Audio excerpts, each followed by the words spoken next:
सभी बच्चों को आपके अपने चैनल में स्कूल लाइफ ऑफिशियल में बहुत बहुत स्वागत है। आज हमारा ये दूसरा वीडियो है। ये वीडियो बनाने का मकसद मेरा ये है कि जो बच्चे अभी 10वीं और 12वीं पास किए हैं उनके दिमाग में ये बात है कि 10वीं के बाद क्या करें या 12वीं के बाद क्या करें। तो इस वीडियो में मैं आपको उन सभी दुविधाओं को दूर करने का प्रयास करूंगा ताकि आपका भविष्य उज्जवल हो सके और आप अपने भविष्य को लेकर के किसी भी प्रकार के पशुपेश में ना हो और इधर उधर जानकारी जुटाने में न लगे। तो बिना समय गंवाते हुए आपको मैं सबसे पहले 10वीं के बारे में बताता हूँ कि 10वीं जो बच्चे इस बार पास किए हैं उनका बिहार बोर्ड के द्वारा 11वीं में नामांकन शुरू हो चुका है। तो सबसे पहले यहाँ पे जब भी आप 11वीं में नाम लिखाने की बात सोचें, सबसे पहले आप इस बात का ध्यान रखें कि आपका पसंदीदा विषय कौन सा है। जैसे 11वीं में जब आप नामांकन लेंगे तो या तो आप आर्ट्स में लेंगे या फिर साइंस में लेंगे या कॉमर्स में लेंगे। तो सबसे पहली बात अपनी रुचि को जानना है। 10वीं में आपका मैथ कितना मजबूत है या आपका विज्ञान विषय पर कितना पकड़ है।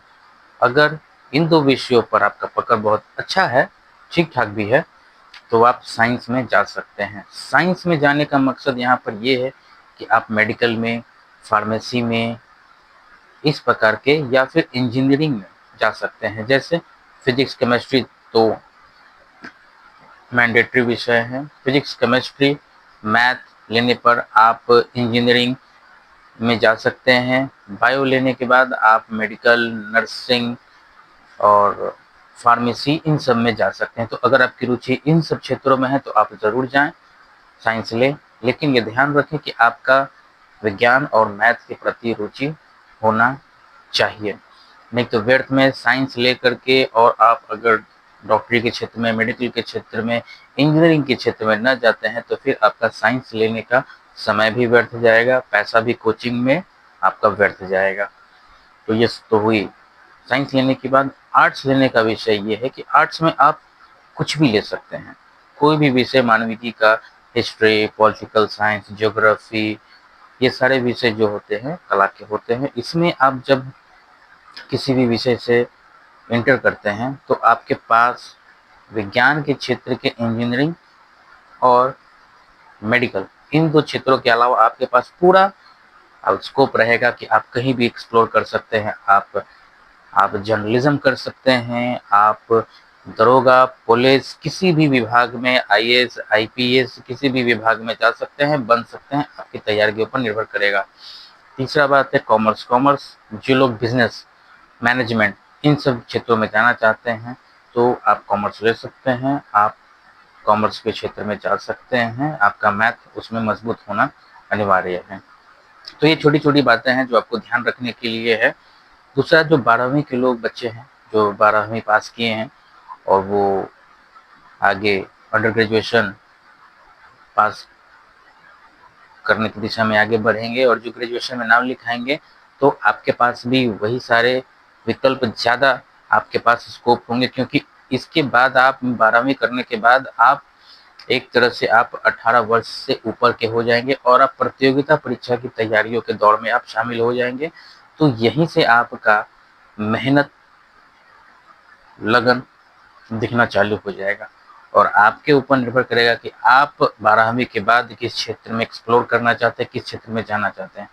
अगर आप कला से हैं तो आप ज़रूर, मैं सभी बच्चों को कोशिश करूँगा और कहूँगा कि आप सिविल सेवा में जाएं। सिविल सेवा जैसे कि केंद्र सरकार का यूपीएससी होता है, राज्य सरकार का अपना अपना राज्य प्रतियोगिता परीक्षा होता है, जैसे बीपीएससी हो गया, आप उसमें जाएं। अगर आप शिक्षा क्षेत्र में जाना चाहते हैं, शिक्षक बनना चाहते हैं, तो आप बीएड करें। आप 12वीं के बाद डीएलएड भी कर सकते हैं, उसमें आप 1 to 5 के अध्यापक बन सकते हैं। तो आप डीएलएड में जाएं। अगर आपकी टीचिंग में रुचि है तो आप डीएलएड में जाएं, अन्यथा आप बीएड इंटीग्रेटेड कोर्स अगर चल रहा है तो उसमें नाम लिखाएं, अन्यथा आप बीए करें और प्रतियोगिता परीक्षा की तैयारी यहीं से करना शुरू कर दें, ताकि जब आप किसी भी स्नातक स्तरीय परीक्षा में बैठे तो आपको कठिनाइयों का सामना न करना पड़े और आप बहुत ही सहजता के साथ विषयों को समझें, सिलेबस को समझें और इन सभी बातों को समझते हुए आप अपने करियर पर फोकस करें। तो ये छोटी सी बात आपके समझ रखना मुझे लगा ज़रूरी थी। तो इन बातों के साथ विराम देते हुए और एक बात जो यहाँ मैं आपको बताना चाहूँगा कि आप बिल्कुल भी टेंशन, किसी भी प्रकार का स्ट्रेस अपने आप को ना लें और चीज़ों को एकदम आसानी से समझते हुए चलें। और यहाँ मैं अभिभावकों को भी कहना चाहूँगा कि अपनी मर्ज़ी अपने बच्चों के ऊपर न थोपें। बच्चों को जिस विषय में रुचि हो आप उन्हें उस विषय में आगे बढ़ने दें, आप उन्हें मदद करें, सहयोग करें, उनको भेजें, आप उनको स्कूल भेजें, आप उनको प्रतिदिन भेजें, उनको नई-नई जानकारियों सीखने को, सवाल करने को प्रोत्साहित करें। यही बच्चे आगे चल कर के आपका नाम, आपके शिक्षक का, अपने विद्यालय का, अपने आस-पड़ोस, देश, राज्य, समाज का नाम आगे बढ़ाएँगे। और बच्चों को भी ये बात मैं कहना चाहूँगा कि आप इधर-उधर की बातों में व्यर्थ का समय ना बर्बाद करें, खेले-कूदे सभी चीज़ें करें, लेकिन साथ-साथ अपने भविष्य को लेकर के भी अब गंभीर होने का विषय गंभीर होने का समय आ गया है। तो कौन कहता है कि आसमान में सुराख नहीं हो सकता? कौन कहता है कि आसमान में सुराख नहीं हो सकता? एक पत्थर तो तबीयत से मार के देखो। अब यहाँ आप पत्थर उठा के मारने मत लग जाइएगा, ये एक कहावत की बात है।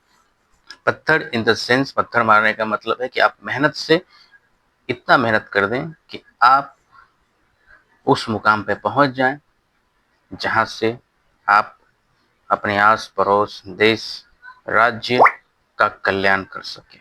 तो आशा है ये छोटी-सी बात आपको समझ में आ गई होगी और किसी भी प्रकार की समस्या के लिए आप बेझिझक कमेंट करिए, सवाल पूछ सकते हैं। तो इसी के साथ आपसे विदा लेते हुए मिलेंगे आपसे अगले किसी और विषय के साथ। तब तक डोंट ट्रबल योर माता-पिता एंड भारत माता।